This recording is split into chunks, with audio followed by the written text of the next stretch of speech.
শক্তি আকর্ষণ করে দিয়ে থাকে ওকে, গলায় দড়ি দেওয়া জিনিস ওর পিছনে রয়েছে।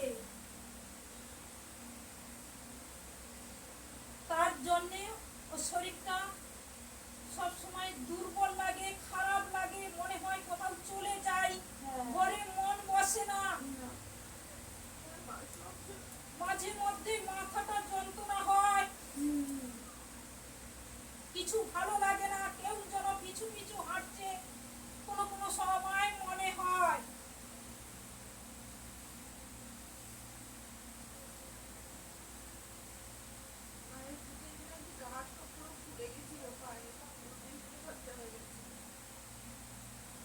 ওকে ডাক্তার দেখানো হয়, মেডিসিনও খাওয়ানো হয়, কিন্তু কিছুতেই কোনো মতেই কিন্তু ঠিক হয় না। 2-4 দিন ভালো থাকে, আবার কিন্তু যেই কে সেই হয়ে যায়।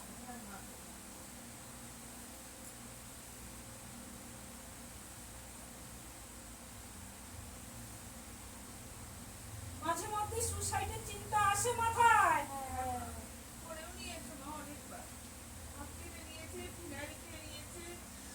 আত্মহত্যা করার জন্য কিন্তু ও সবসময় প্রস্তুত থাকে, কাউকে পরোয়া করে না, কারোর কথা শোনে না, বোঝালেও সেটা মাথায় ওর থাকে না।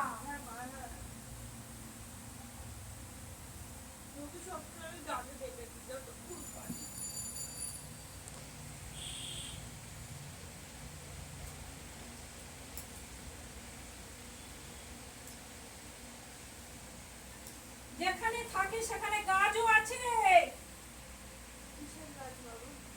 নিম গাছ যুক্ত আছে।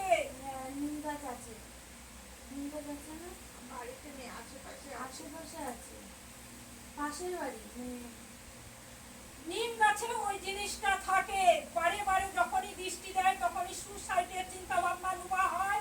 দ্বিতীয়বার কিন্তু হাতও কাটা হয়েছে, গলায় দড়ি দেওয়ার জন্য চেষ্টাও করা হয়েছে। কোন রকম তোদের লক্ষ্যে লক্ষ্যে থাকে বলে তোরা প্রচন্ড খেয়াল করিস বলে ও জীবনে বেঁচে আছে। আমার বাবা আর আমি বাবা ওকে মনে অন্য কোথাও নিয়ে যাওয়া হয়েছিল, কিছু জিনিস ধারণ করানো হয়েছিল।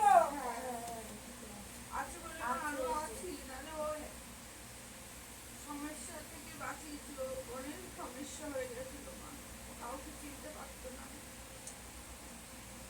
চিনবে কি করে, ও নিজের মধ্যে নিজে থাকে না, তখন কিন্তু কে মা কে বাবা কে কারোর কিন্তু চিনতে পারা তো দূরের কথা।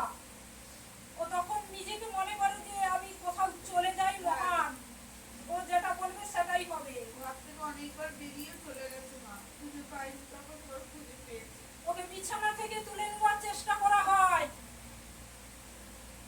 প্রচন্ড কড়া জিনিস রয়েছে, ওকে আকর্ষণ করা রয়েছে, মাঝে মধ্যে নিজের চুল নিজে টানে। মা কেউ কিছু করে যাবো না। দেখ বেটি, যে জিনিস আছে ওই জিনিস কিন্তু বেশ কিছুদিন ধরে ওর মধ্যে যাতায়াত করছে, ওকে নিয়ে যাওয়ার চেষ্টা করা হচ্ছে। দ্বিতীয়ত শত্রু রয়েছে, তৃতীয়ত ওর কোনো মানসিক রয়েছে বেটি। কিসের মানসিক মা? ছোটবেলায় ভারী অসুখ হয়েছিল, ওর মানসিক আছে মনে কর। মা আমি তো তারা মাকে দিয়েছিলাম, মা ওর ফল অনুযায়ী ও ওইটাই ফল দিয়েছে। দেখ বেটি, ঠিক মতন ওর মানসিক শোধ হয়নি, ওই দিন কিন্তু বাধা পড়েছিল। আচ্ছা মা, আমি তো জানি না মা, কোথায় তারাপীঠে মা? মানসিকটা আবার কিন্তু ভালো করে দিয়ে আসিস বেটি। আচ্ছা মা। মায়ের আশীর্বাদে কিন্তু ও আজও জীবিত। আচ্ছা মা, যে মানসিক করেছিল মা সেই মারা গেছে, ওর মানসিকটা আমরা গিয়ে দিয়ে এসেছিলাম মা, ঠিক মতন হয়নি বেটি। আচ্ছা মা, আমি দিয়ে আসবো মানসিক। আমার মন অনেকবার টানে তারাপীঠে মা, ওই শরীর খারাপের জন্য আমি ভিখারি হয়ে গেছি মা। দেখ বেটি, বাইরের লোকও ক্ষতি করা হয়েছে, তার জন্য কিন্তু অত জিনিসটা বাড়াবাড়ি হয়ে গেছে। বাইরে বলতে মা ওখানে ওকে সবাই ভালো হয়েছে মা, কি করে বুঝবো মা? নিজেদের মধ্যেই রয়েছে বেটি। মা আমি যেখানে থাকি সেখানে নাকি মা? ওদের মধ্যে রয়েছে একজন মহিলা রয়েছে বেটি। হ্যাঁ মা, আছে। মা আছে আমি জানি মা। আমি সন্দেহ আমি যাকে সন্দেহ করছি বাড়িতে সে মা। বেটি খুবই তোরা মনে মনে যাকে ভাবিস সেই ব্যক্তি তো আছেই। হ্যাঁ মা। ফোনটা বন্ধ রাখো। দেখতে পারে না বেটি, না, দেখতে না। পারে না। যেই পড়াশোনা করতে যায় ভালো কিছু হয় মা, সেই যখনই আমার মেয়ে আর যে একটা মা কথা বলবে তখনই সেই সেকেন্ডের মধ্যে আমার কেমন শরীর খারাপ হয়, এমন নাহলে দৃষ্টি করবে মা, সেই খাবার নষ্ট হয়ে যায়। ওকে দৃষ্টি করলে সেই জিনিসটা ওর নষ্ট হয়ে যায় বা আমাকে এই জিনিসগুলো কিন্তু বেশ কয়েক বছর ধরে চলছে। বছর মা আমার মেয়ে বিছানায় যতদূর আমার মেয়েকে বাঁচাও মা। আমি আর কই সহ্য করতে পারছি না আমার মেয়ের মা। সুস্থ হয়ে যাবে এবং আগের জায়গায় ও ফিরে যাবে। যেই যত বড় ক্ষতি করুক না কেন বেটি, চিন্তা করিস না। এখানে যখন এসেছিস অবশ্যই ও ভালো হয়ে যাবে। মা ওকে মারার ও- চেষ্টা করেছিল।